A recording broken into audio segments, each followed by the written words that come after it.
guys, my name's Kate and this is my first video on my YouTube channel that I've decided to start since I moved from Australia to Saudi Arabia with my husband for his work. So we've done a lot of international travel so far since we've been here for a year, but today we are actually doing our first domestic flight within Saudi Arabia.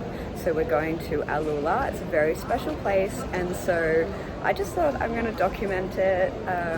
I've been really excited to go here for a long time. Flight from Riyadh to AlUla is 1 hour 45 minutes. There's my husband Sean. We hired a car at the airport and drove 50 minutes to our Habitats, the resort we are staying at. The landscape along the way was absolutely stunning. Hey guys, we have just arrived at our hotel. It is called our Habitats, and I'm just out checking the landscape while Sean is checking in for us. We're just dropping our bags and then we're going straight on a tour of Hegra, which is an ancient site. There's tombs carved into the rocks and we're doing a tour, so we'll get some more info on the tour about them, but yeah, stay tuned. First impressions of the resort, very unique and rich in Saudi culture. The resort offers complimentary daily wellness sessions. We signed up for the sound bath under the stars tonight. We were then escorted via golf buggy to our room, or more so to our glamping hut. You can see the huts to our right here.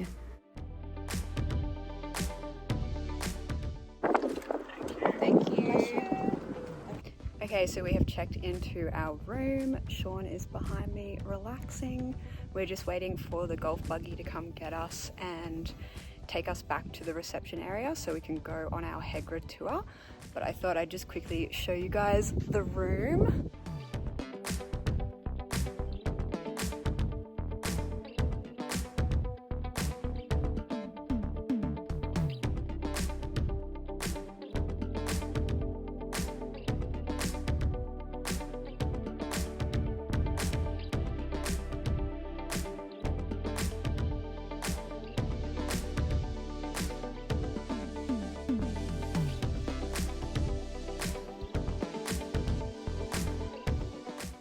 While waiting for our Hegra tour to start, we checked out the tour centre where they were showcasing the facial reconstruction of a Nabatean, the ancient people who lived here and built Hegra.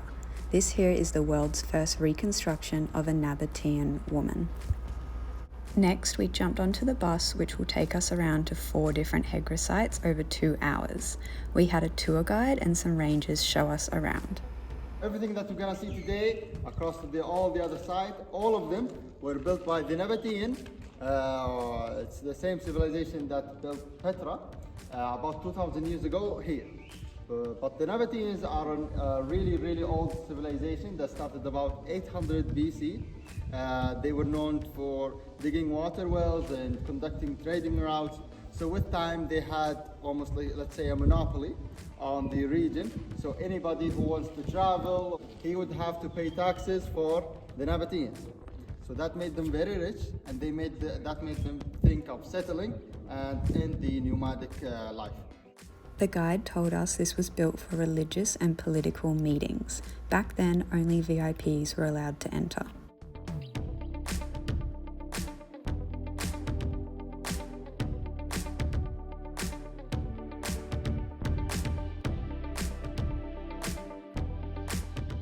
So we're currently walking around a massive rock that has lots of different tombs around it.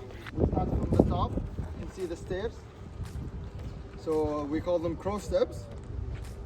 And basically they represent the traveling of the soul from this life to the afterlife. And they always put it on top. We had free time to walk around and discover the many unique tombs. So this is the only tomb that we are actually allowed to enter. You can see where the bodies were. And this is to preserve the other tombs. So they've just got this one open.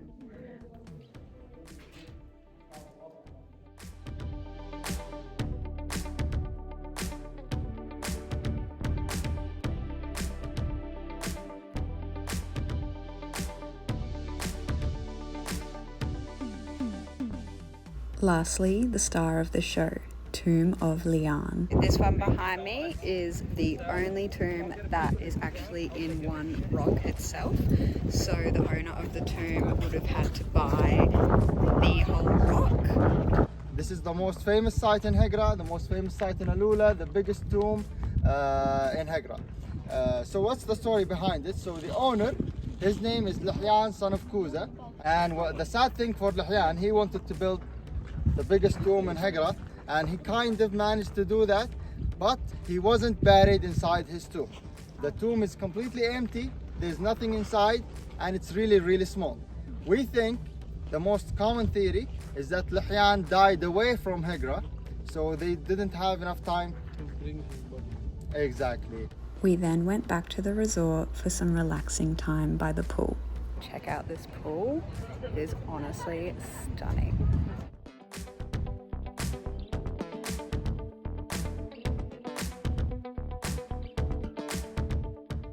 We had a swim and just took in the incredible surroundings.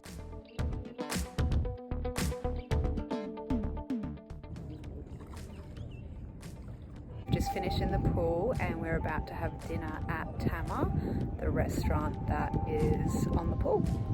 Tama is a fine dining restaurant known for its Middle Eastern fusion cuisine and immersive dining experience. The view and the atmosphere here is really sensational. This honestly was the best food we've had in Saudi Arabia thus far. And it's cooked underneath, ma'am. Under the sand. Under the sand? Yes. This is slow cooked meat, and here are some roots, vegetable, chicken skewer, and beef skewer with cactus chimichurri sauce, and there is more food is coming. Thank you. Wow.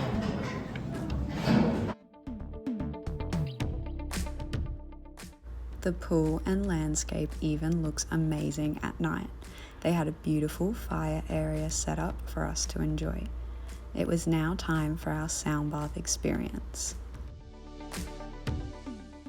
A short walk out into the desert where rugs and cushions were awaiting for us to get comfortable.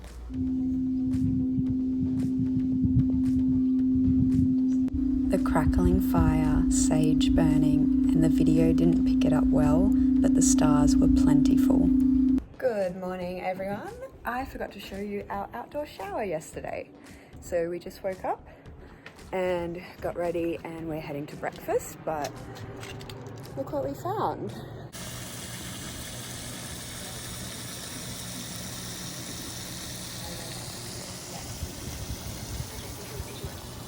We just finished breakfast. I'm currently sitting around the pool. It's a lovely sunny day and just feeling so grateful for such a beautiful experience so far at our habitats. Last night was sensational, the sound bath under the stars. If you ever come here, I highly recommend doing that. It was one of the most magical experiences of my life. So many stars are out here, there's not much light, so you can really see all of them, and the amazing sound bowls, crystal bowls playing under the stars amongst this landscape.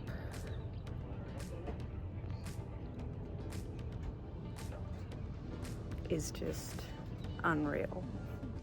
The included breakfast spread was full of fresh and nutritious food.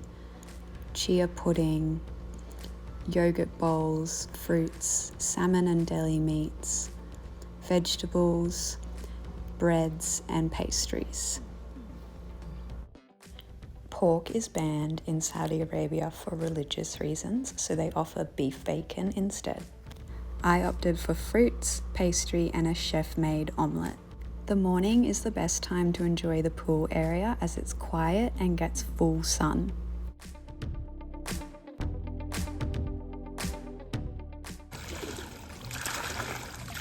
We only had one night in AlUla, so unfortunately it's time for us to leave.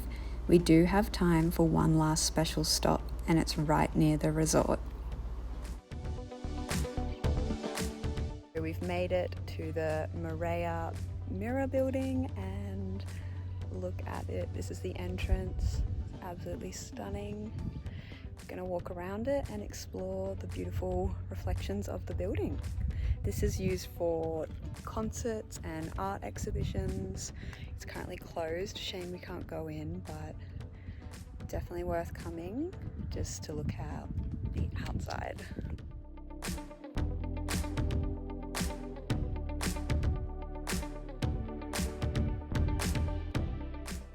On our way to the airport, we drove past the Old Town, a historic place we will surely check out next time. It's time to say goodbye to AlUla, but we are definitely keen to come back again. There's more for us to see in this very unique place.